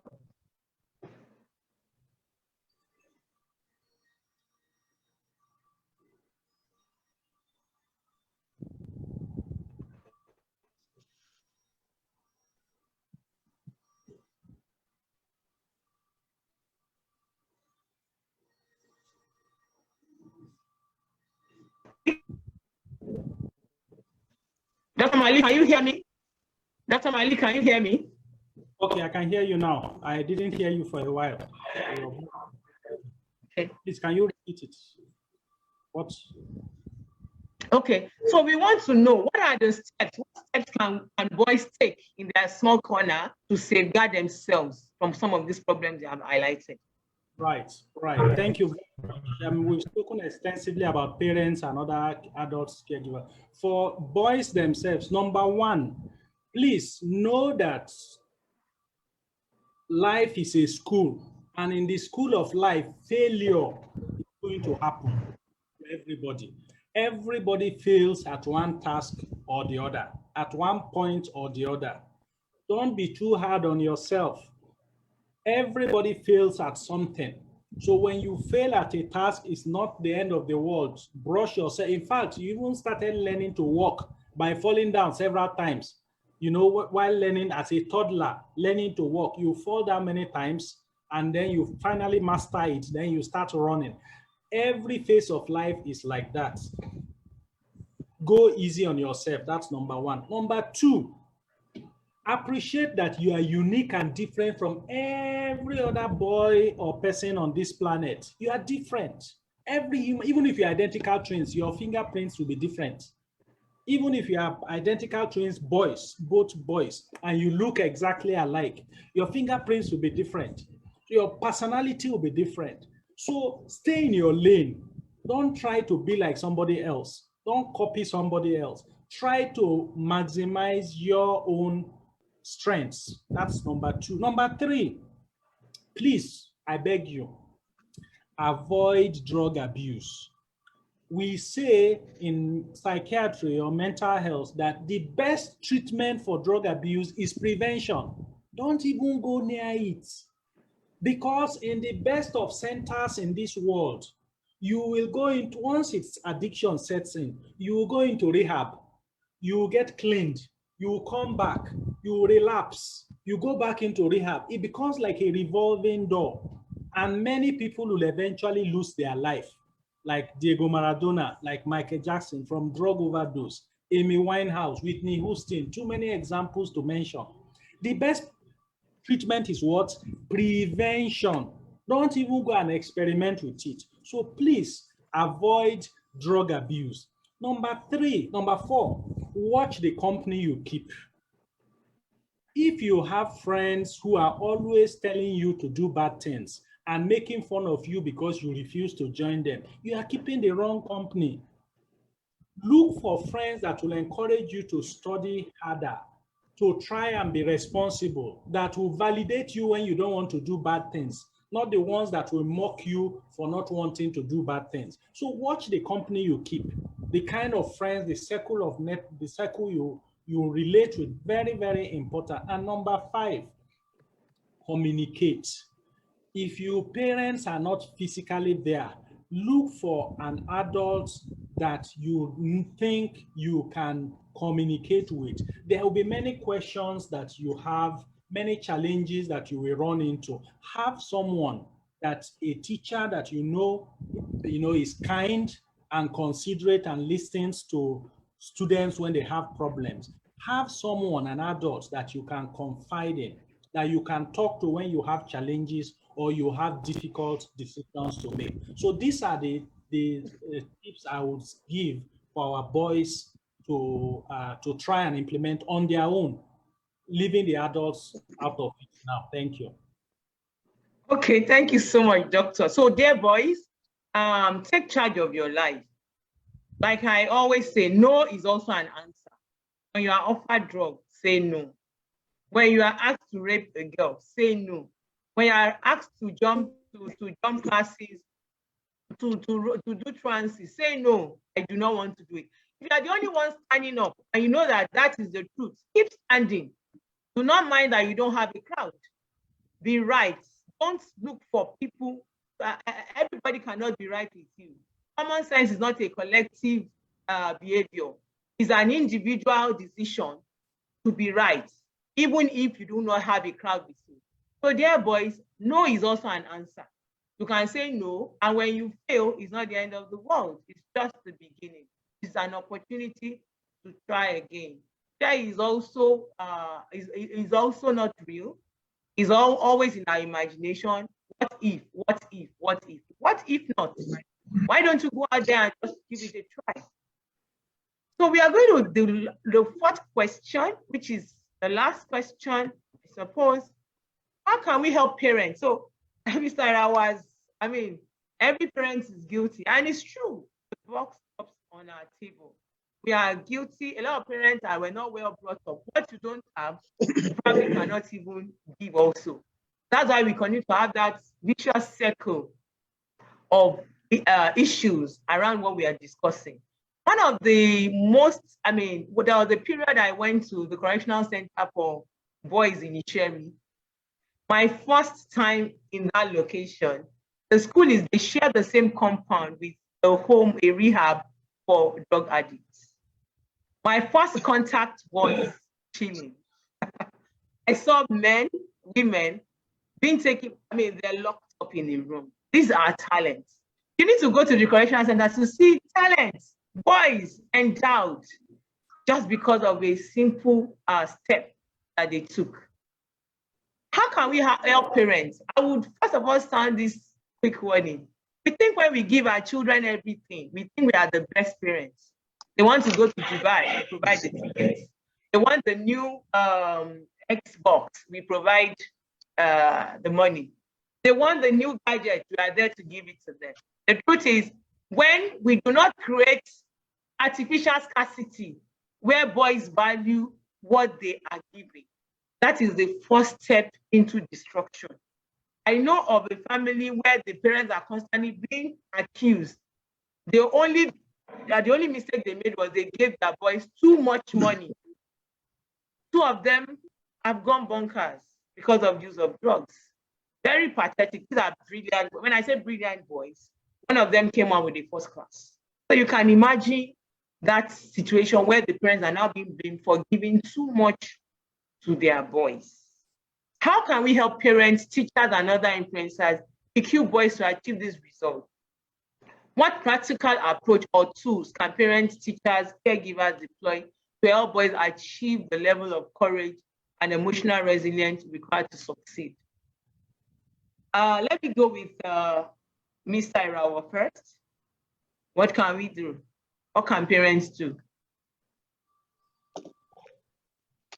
Well, for me, basically, it would take me back to the narrative, which is basically one of the things we're trying to push as those involved in the men's space now, is for parents, teachers, influencers to equip themselves on how the realities of the boy child. There's no way we can talk about practical steps of helping the boy child if we cannot appreciate the problem and we ourselves are not equipped to handle the problem. So I think we need to stop living in denial. And like we said, parenting needs a lot of help. I mean, even teachers. I mean, you go to schools and, you know, people just employ people to just come and teach. There's no further training. There are no issues. For example, like Dr. Malik said, understanding how a child learns, what is the uniqueness of how this child is growing up. And, you know, based on the fact when it was given an analogy of how children are different, how they go differently, how their level of even resilience and coping mechanism starts being identified as your, and you just find out like you put everybody in the same class. It's just that, you know, not too long ago, you know, we started creating classes for children with special needs. I mean, it took a long time for this side of the world to catch up with the fact that, you know, you need to create classes for children with special needs. It's the same thing, you know, for the boy child. You realize that at the end of the day, what you are looking at is how do we understand, you know, the challenge at hand. Number one, many parents don't even know there's a problem. Okay, now that you even know there's a problem, what is the understanding of that problem? How do we get to the root of it? It means you need to be humble enough as a teacher, as a parent, as those in the educational sector and the influencers to, you know, sign up for seminars like this and or to you know, to go for further education on what is the uniqueness of a boy child, what are, like Dr. Malik enumerated about the you know, the challenges the boy child faces in uniqueness. So it needs to be intentional. It needs to be something you go after. We just can't do it off our head. I mean, we can see the result of the kind of parenting we've been doing, and we can see even as teachers, you know, involved in this, we can see that our results are not as fantastic as they should be. So we ourselves need to first equip ourselves in understanding the problem we're dealing with. and then to be able to now know what the problems are, and then find variable solution and action plans in terms of what it's going to be. Secondly, like I have said many times, even today, you need to model where you are going. It's always counterproductive when you are taking boys on a journey and they can't find the example. So we need to be able to do that. We need to create mentors into the life of these young men. You need to find people who are involved in raising boys, creating camp for boys, creating courses. Like we're working on the second edition of the boys camp and everything. We need to, as parents, make our children available. For example, you ask a question, how many people are here with their son?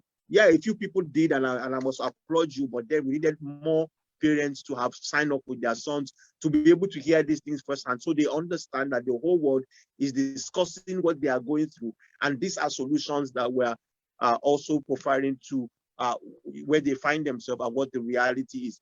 So you also realize that as parents and influencers, we have to take ourselves away from the equation. Like I said in the initial, what are some of these issues? Parents, teachers, influencers are involved in shaming boys, which is we shame boys, we make boys human doings, we bring this performance, we judge them based on the next person and things like that and everything. And all of those are the things that make sure that boys will have this issue that we're talking about. So I think that key influencers need to have a good understanding of the problem. They need to arm themselves with the skills required to be a part of the solution. They need to go out of their way to be able to also get knowledge and also participate in seminars and things like this to also learn more about how to do the things that need to be done. And finally, from my own side, to answer this question, I also think that we need to seek help in terms of understanding that we need a support group to be able to help our boys go through this. So either they're at home, or they're in school, or they're with peers, or wherever it is, or we need to understand that as a community, like we normally would say, one person might give birth to a child, but it takes a community to raise that child. So we need to be looking at this from a holistic perspective and seeing how the various institutions of society, from government to educational to health and everything, how we find a holistic conversation where we understand that, like we have seen, the boy child is an endangered species based on his chances at life as clearly enumerated by Dr. Malik, and we need to be working together to be able to make sure that we solve this problem. Thank you very much, Mr. Irawo. Thanks so much. What practical approach or tools can parents, teachers, caregivers deploy to help boys? Can I say something very interesting, which may seem, what is this? Do you know the value of board games for kids? Board games such as chess, such as snake and ladder, such as Ludo. You know the value of these board games to these kids, instead of their constant time they spend on the screen. Somebody asked the question and said, what about for my young boy who loves to code?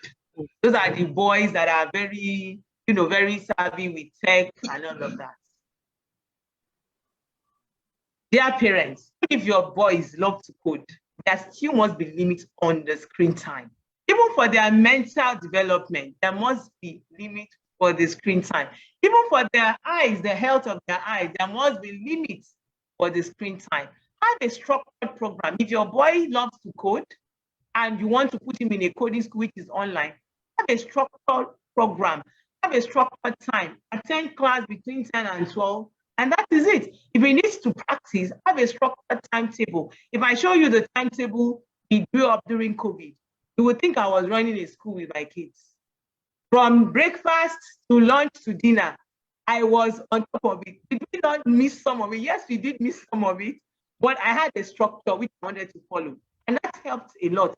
So we must try as much as possible, even if they love to code, they do things on the internet, which are legit. It must be structured. Just like you won't allow your son to sleep all day without going to school. Please do not allow them to have endless screen time. It is not healthy for them. So, Mr. Malik, we are answering the last question before we then tell our parents what we have for them. And do not forget, Mr. Irawo, you have told us we should do parenting classes. A lot of parents on this program have said, yes, we should do parenting classes. I think we need to work, myself, Dr. Malik, and yourself, we need to do something for parents, something that would even kickstart the conversation before we then say, oh, maybe we should drop a curriculum that is structured. I think we should do something. So keep thinking about it, Dr. Malik. What are the practical tools we can share with parents or approach? Thank you very much. I think Mr. Irawo has done very good justice to that. I just want to add a few things, 3 things actually. Number 1, love your child, love your boy, your son. If you are a teacher also, appreciate that all your students are not the same. They are unique and different. Accept them for who they are. Let them be themselves, right? And then try to help them be better versions of themselves. We do a lot of destructive criticism and comparison. You see this, can't you see your sister? Can't you see your brother? Can't you see your friend? You know, or this neighbor's child. That is very unhealthy. Love your son unconditionally. Accept them, let them stay in their lane, let them be themselves. Number 2, which derives from number 1, when you do that, you help them build their self-esteem, their self-confidence. They are sure of their place in life generally, deriving from the fact that they know that you accept them the way they are and you don't think they are inferior or, you know, not as good as other people. So that's very helpful. The third one I want to mention specifically is the fact that you remember in my introductory comments, I said that mental health challenges occur across the lifespan. There are children who have autism. There are children who have attention deficit hyperactivity disorder. There may be children whose IQ is not as high as other children or as average IQ expected. They will have difficulties. That is one. Number 2 is that 50% of adult mental health problems will start for the first time between the ages of 15 and 25. Between the ages of 15 and 25, 50% of adult mental disorders will show their face for the first time. So they will have the first episode of depression, first episode of mania, first episode of psychosis, and so on and so forth. At such instances, if you notice that your child is struggling or behaving, or they become addicted, they experiment with drugs and they become addicted, at those levels, it's beyond prayers. It's beyond counseling or talking to them and giving advice. They need professional help at that time. So if your child, your son, or your student has mental health challenges, emotional troubles, addiction to substances, and so on, please encourage that they get professional intervention to help them get over the problem, get their life back on track so that they can fulfill their potentials and live productive, useful lives as citizens of Nigeria. And there are psychiatric facilities all over the country, departments of psychiatry in every teaching hospital. So it's not that you have to scratch your head, where will I get a mental health professional? And to see someone is cheap in a government facility. It will cost you not up to 5,000 naira to register, open a card, pay consultation fee, and get to be seen, even if just to talk about your concerns, and then they can then find out and reassure you that all is well, or tell you there is a problem, this is how to go about it. So please, let us not behave like the ostrich when there is a problem and say, oh, God will do it. Yes, God will do it, but God has given us the wisdom to use to help ourselves in certain situations. Thank you. Let me thank our viewers on Facebook. Thank you so much for tuning in. Thanks for listening to us. And I would like to tell everyone asking for a replay, you can go to our Facebook page, We Lead Network. You will find a replay there. It's playing live now and it will be recorded. So anytime you want to listen again to this program, you can go there. You don't need to send that to you. Just go there and watch. It's there for you. Thank you so much, Mr. Irawa and Dr. Malik. I've had a very beautiful time. I've learned a lot. And I would just want to add, I would just show this slide so parents can see. Building courage and emotional resilience. We can see this slide. I mean, you can take a look at it later also. Focus on the autonomy and responsibility. One of the ways of building emotional resilience in kids is to make them responsible. I usually use this description. If you are a washman, that is your duty, your job. Take your kids to where you wash clothes. Let them know what you do. Let them appreciate, let them value money, let them value responsibility. Focus on managing emotions. Like Dr. Malik said, when you see a child that doesn't get along with anybody, it is the first pointer to issues. You must start checking that person and observing. Create opportunities for personal challenges. Do you challenge your kids often? Do you tell them, oh, you can do this? Can you enter for this competition? Even if you know that they are not going to be the best, I will encourage them to enter for that competition. Build, strengthen, and promote supportive relationships. Most of the time as African parents, relating with children is a problem. I know most African parents have that issue. I know our generation, they are trying to go over that, get over it. But you must come down to their level. I'm not saying don't discipline them. That's not what I've said. But try to understand their issues. Ask them questions. Another thing I will ask parents, when was the last time you checked your son's bag? When was the last time you checked your son's bag? Do you know that that bag, in that bag, is a lot of things that can give you ideas about how they are living their lives. I was in a class where another consultant psychiatrist was talking about how a young man started lacing his parents' food with weed because he wanted all of them to be in the rackets. There's another one who planted weed in the compound and told the parents that, oh, this is a kind of tea. Is the mother that would even be reminding him, Mr. A, you are not taking your tea. And this was weed. This was weed. When was the last time you checked through your children's stuff? These are some of the tools. These are some of the tools, some of the knowledge, some of the approach we can deploy to understand how to start building courage, to know where the problems are with our kids. Please, I encourage you, drop your emails, contact in the chat box. We'll reach out to you. If you want to watch the replay, please go to our Facebook page, We Lead Network. You'll find a replay there. Okay, yes, I'll read that out later. So one of the actions that we have taken as individuals, as a group, as a community in We Lead is to start this online engagement. How did we come about this? Like I told you, it was the counselors and teachers in the schools, the 32 schools where we worked in 2019 that called us and told us that we needed to start an engagement with parents. Now, this is coming up again to say we must start a proper parenting class. That's how we came about this. And when COVID happened, we took our classes online. And like we said, you can register your boys only, strictly boys. We don't do girls for now. Please register your boys. You can see the registration link there. Bit.ly. You can register your sons, you can register your nephews, your cousins, your neighbors. As long as they are boys, please register them for this class. This class will hold during the long vacation between August 13th and August 28th.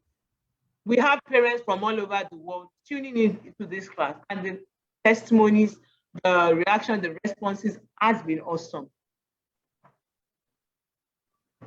Before we continue, I would like to ask, are there questions that you would like our speakers to take?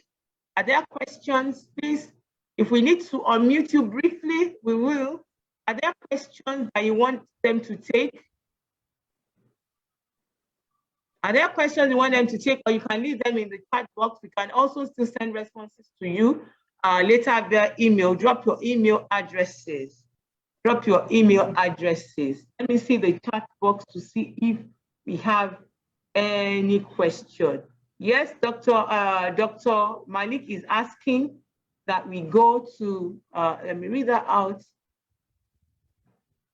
For mental health tips and emotional wellness, please follow Asido Foundation on social media. The handles are @Asido Foundation, or check our website, www.asidofoundation.com. And I must mention that Mr. Irawo is a media person who is bringing to your screen healthy, media content, which are good for the family. So there are the few media organizations focusing on healthy media content, good for the family. Thank you very much, Dr. Malik. Thank you very much, Mr. Irawo. And I just want you to leave one or two, just one sentence, starting from Mr. Irawo. One sentence, round up this call before I conclude. Mr. Irawo, one word, one sentence from you. Wrap it up. Thank you very much. Such a huge pleasure to have shared a few things and learned a lot from the comments and also from Dr. Malik. We just want to encourage fathers out there to kindly step to the plate to see how we can work together to build a new generation of boys that will help us to do, go a long way in terms of, raising a new generation of boys who would be more responsible and stop the cycle of passing dysfunction. So I just want to encourage the mothers out there to know that there are networks. You can follow me at Dejirawa, and I would obviously just share information on some of the men networks, men fellowships, faith-based ones that are probably happening around you, where your husbands can go and find a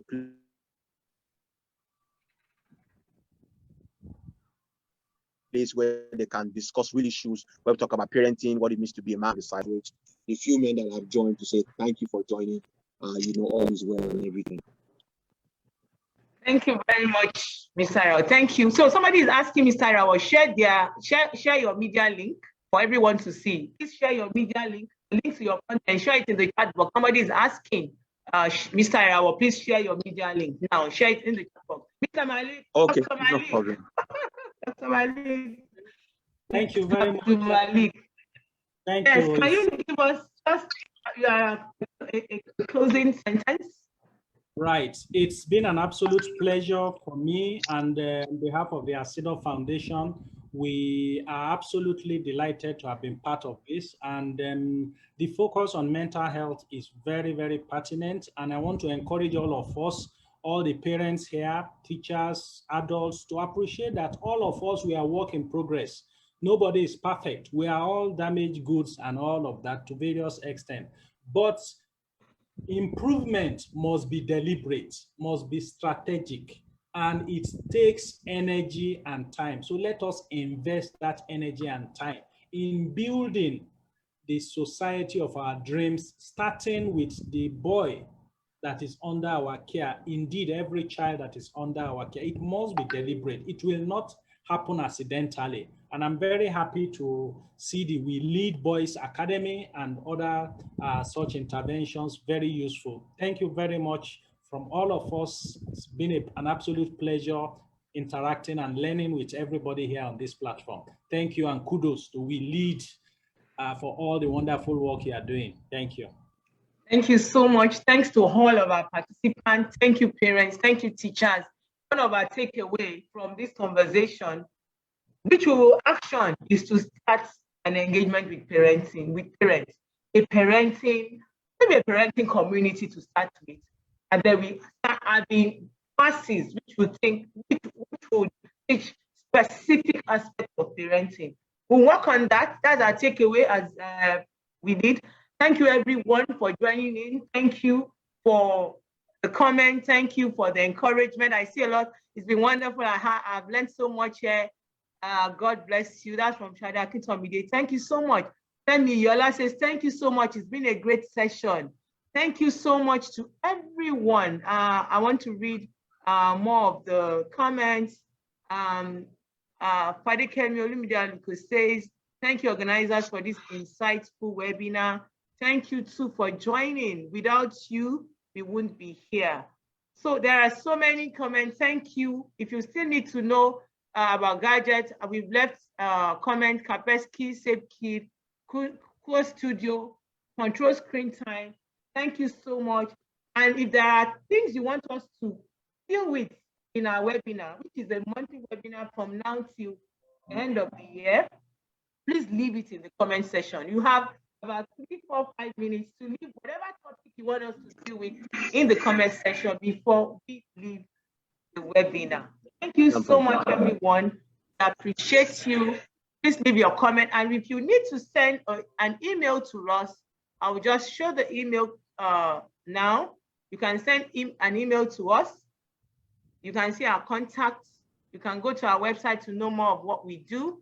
Thank you so much. If you want the session, recorded session, please go to our Facebook page, We Lead Network. You will find it there. Thank you so much. This is me signing out. Dr. Abdulmalik, thank you, Mr. Ayodele. Thank you so much. Audience, stay blessed. Keep watching over your voice. Keep sowing good seeds that will germinate into large, great trees. Thank you so much and all the best. Thank you. Bye.